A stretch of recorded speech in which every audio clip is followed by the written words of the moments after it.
Hey guys, Michael from Copper vs Glass, and in today's video we're going to be taking a look at the Hyperion Launcher for Android. Now for the longest time I've been using my OnePlus 7T with the stock OnePlus launcher that comes bundled with Oxygen OS, and I really enjoy it.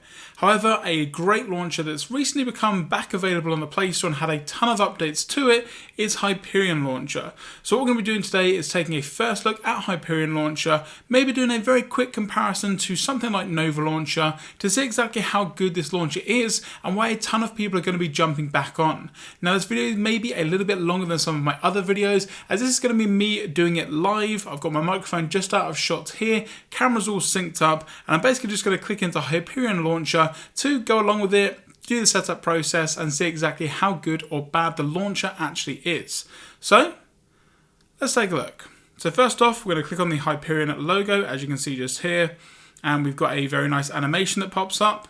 I'm guessing that we're going to have to do some permissions basically. There we go, we've got a storage permission. Go ahead and just give it permission to storage, and then we're pretty much set up and ready to go. So as you can see, it's already prompted me to swipe up from the bottom, because I'm guessing that's how you're going to get to the app drawer, much like you would do with stock Android or with the OnePlus launcher. So again, very smooth animations here. Oh, hold on one second. There we go.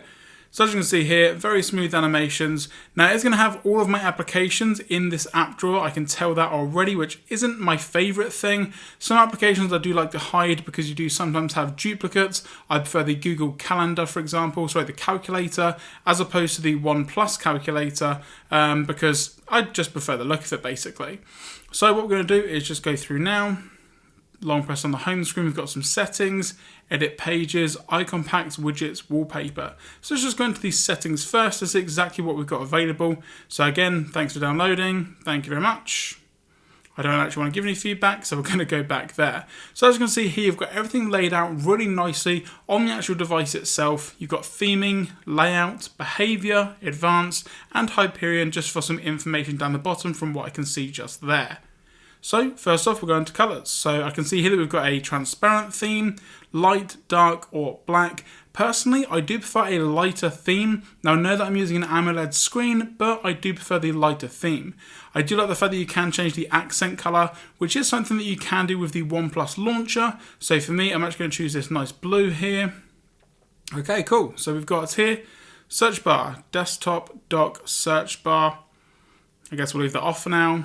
Draw search bar, I do like to have that off. I only like to really see in there, my applications. I don't want to have any search bars or anything in there. Google Calendar and weather, folders, folder background, dock background, indicator color. So there's a ton of things here to choose from. If we just go back here real quick, I'm actually going to go ahead and set it as my default launcher. I'm pretty sure there's going to be a way to do that in the settings so that it doesn't keep switching back. Let's just have a quick look here. Reassign system launcher, there we go.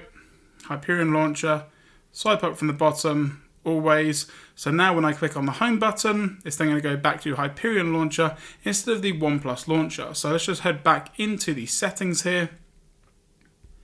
Back into colours. So I've pretty much got the colours set up as I like. So for me, when I swipe up and go into my app drawer, the main accent colour is just going to be the bar down the side here, which little bit hard to get access to, but again you can see that just here gives you all the information in regards to all of your applications in alphabetical order there, and I'm guessing that's really the only accent color that we're going to have. I'm pretty sure it doesn't change what we've got here in the notification tray. I'm just gonna have a quick look to see if it does or doesn't do that. We switch over to red, swipe down. So they are then going to stay the same color. However, the great thing about the OnePlus launcher is obviously the accent color is now going to be red. But if I actually go into my phone settings, not the Hyperion Launcher settings, customization, go over to accent color, change that to red also, click on the tick, and then we go back home. When I then swipe down, there we go. So the red is now going to match the red that we've got in Hyperion Launcher. So again, you may be having to mix it in with what you've got on your device currently, but it's not really all that bad, as you can see just here. Now we don't actually have multiple pages set up. We also don't have any sort of Google Now feed or anything over to the left-hand side, but I'm pretty sure there may be a way to actually do that in a moment in the actual settings themselves. So heading back into the settings, I'm just going to go back in here, go back down. So under theming then we've got the colors. Iconography, so I'm guessing this is where you're going to be able to change everything. So we've got desktop. There's actually really a lot of stuff in here. You've got a preview here, icon customization, you can turn this on or off. So this is then going to allow you to change the icon size, have the icon labels, text shadow, text color. You can even change the text color, which is quite nice to see. If you want to turn the text off, you can do. So for me, if I go into my drawer, for example, turn off the icon text like this, head back to my home screen, you can see then that none of my icons have any text on there. So if that's something that you're into, then you've got the option there to do so. However, for me, I do prefer having the icon text on. And again, on the desktop, I will actually have that still turned off. Now what I'm going to do is set them to probably around 120% is what I'm normally used to with the OnePlus line of devices. So again, go into the dock, change this to 120% as well. Go into the app drawer. Again, if we just do 120% again. And also for folders, put that to 120 again as well. Just like that. So now when I go back to my home screen, my icons are more kind of the size of what I would expect them to be with other launchers that I've been used to, or just with the stock OnePlus launcher that's built into the OnePlus 7T. You can then go into the icon pack. So again, I've got some icon packs pre-installed here. One of my favorites is actually CandyCons. So if we just turn that on and swipe back, see how quickly it updates. And it hasn't updated for some reason. So let's just go back in. Have a look again. I'm not sure why it's not changing the icon pack. Is there something in here that I need to change? I don't think there is. Nothing there. Non-adaptive icons, I don't need that either. Let's just try a different one. Let's try the pineapple icon pack instead. And again, that's not changing either. Now I did see there was a way to change it from here, so if we click on that and try it instead. Again, I'm not really too sure why, but it's not changing any of the icons. Right, so that already is something that I'm not a fan of. I do like using some custom icons on my device. For some reason, it's not working here. If you guys do know why it's not working, let me know just down in the comments section there down below. We've then got the layout, so let's just head over to the... Oh, we've actually got typography as well. So you can change the font of your device as well. So again, I'm guessing this is if you've got some pre-installed fonts, you can change that. Or you can then change it for regular bold, italic, or bold italic as well. So that's kind of cool that you can change fonts if you've got those installed. Layout, we've got the interface. So again, a ton of options in here at the moment. We've actually got so much stuff here. It's something that I'm not really used to. Obviously, Nova Launcher does have a lot of settings to it, but this is laid out a little bit better, but also it does really let you see kind of how much there is actually to customize on the device as well. So you can lock the desktop, scrolling wallpaper. You can turn on or off the colors of the theme there for the status and navigation bar. Wallpaper gradient, so you can show a darken gradient below the status bar and above the nav bar. Okay, so I can see here that the top and the bottom of my screen here is going to be a little bit darker than maybe the rest of the wallpaper. Not a huge fan of that. If I go ahead and turn that off, you can then see that I've got the full wallpaper. Now what it hasn't done is it hasn't changed the icons at the top here to dark icons, which is something that the OnePlus kind of stock launcher does by itself. It recognizes that the wallpaper is a very light wallpaper and it will then go ahead and change it if it needs to. Comfortable view, so we've got add horizontal padding to the desktop. So again, that's basically going to allow you to make the widgets basically completely full screen. Again, full width widgets, we will turn that on as well. Long press the menu, let's have a look here. So again, we can long press what's on there. So if you long press on the home screen, it's going to show all of this, which again, I'm guessing we can then move around if we want to. We can also add stuff on here as well. That's actually kind of cool to see. So if we do Google Assistant, for example, then I'm guessing what's going to happen is if we long press on the home screen, we can go straight to Google Assistant. So that's actually kind of cool to have a little menu here that's going to have a ton of stuff in there that you may need to get access to at any one time. I'm kind of a fan of how that actually looks. That's quite cool. So let's just go back into... Obviously the layout has changed now, so the settings are just below there. What I'm going to now do then is, so for some reason Google Assistant has moved itself to the top. I actually want that on the bottom there. See if that's changed there as well. Dock, so again, a ton of different options in here. So you can actually have a blur to change the storage. So you can have a blur at the bottom. It's a little bit strange. Let's see what happens if we do that. Allow storage. Blur strength 100%. See how that looks at the bottom there.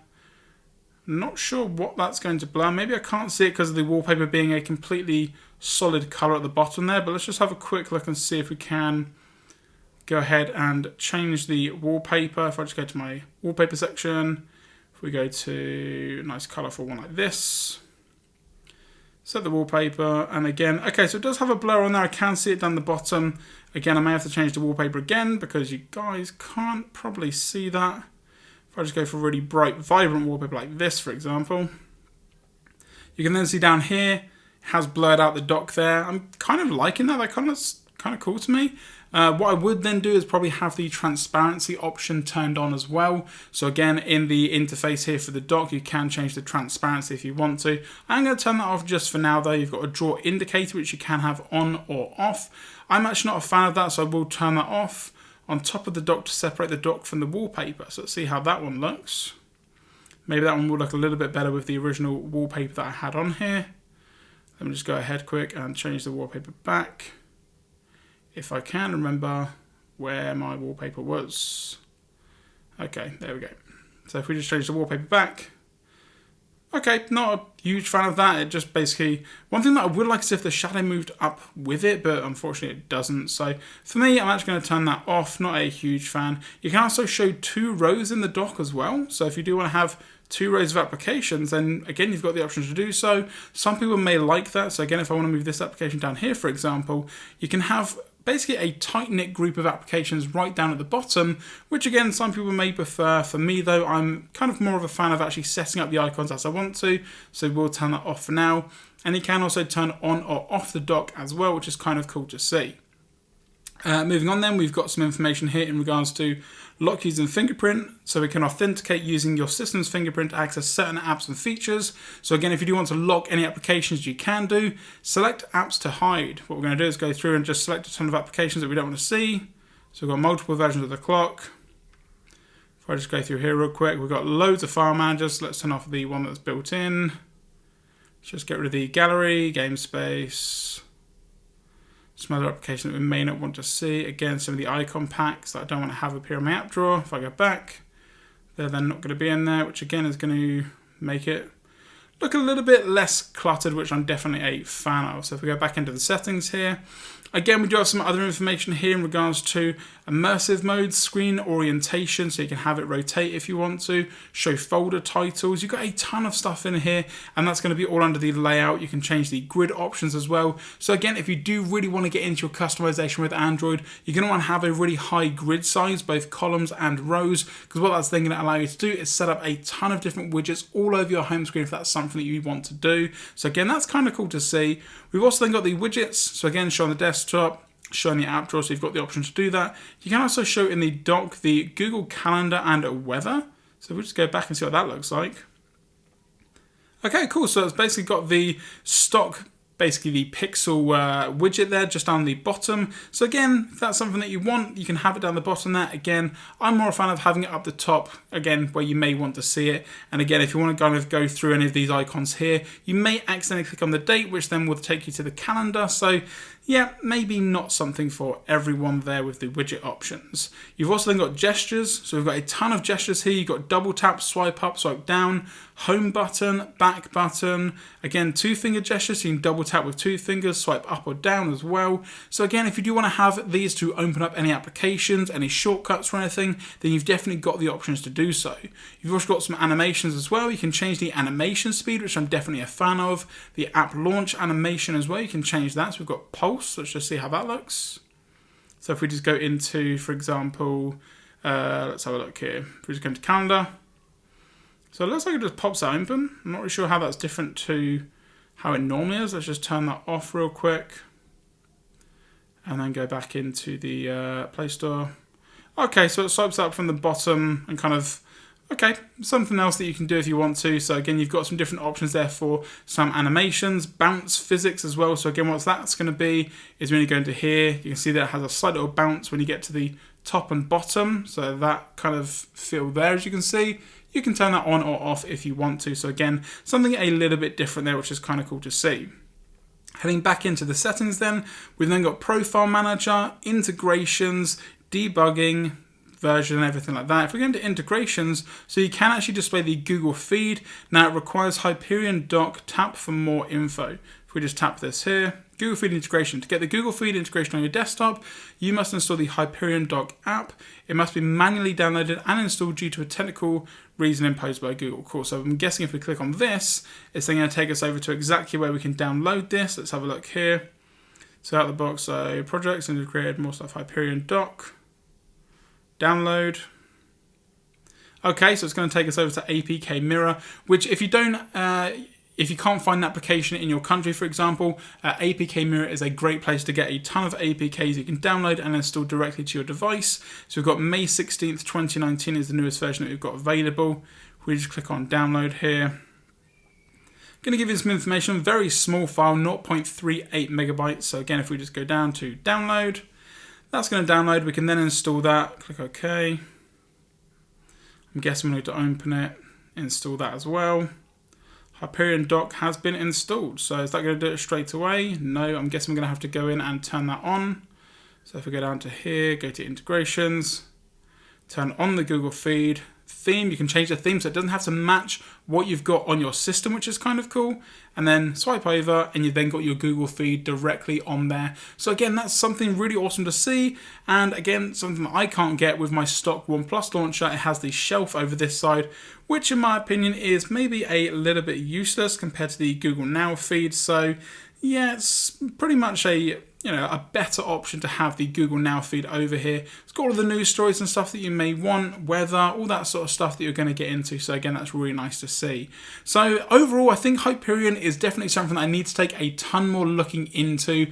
Obviously, this video now is around 17 or so minutes. So what I'm actually going to do is set up my device exactly how I like it, use it for maybe around a week or two to see exactly what it offers and what I can do with the launcher itself, and then come back with a full review on Hyperion Launcher. And let me know in the comments section down below if there's anything that you guys want to know specifically about this launcher. And again, if you enjoyed this video, be sure to give it a thumbs up. If you didn't enjoy it, a thumbs down is fine, but do let me know why. And if you're not subscribed already, now is a great time to do so. I'm going to be uploading a ton more content really soon, getting back into Android customization. So again, once you are subscribed, turn on that notification bell so you're notified anytime that I post a new video here on the channel. I'm Michael from Copper vs Glass. Thanks very much for watching, and I will catch you guys in the next video.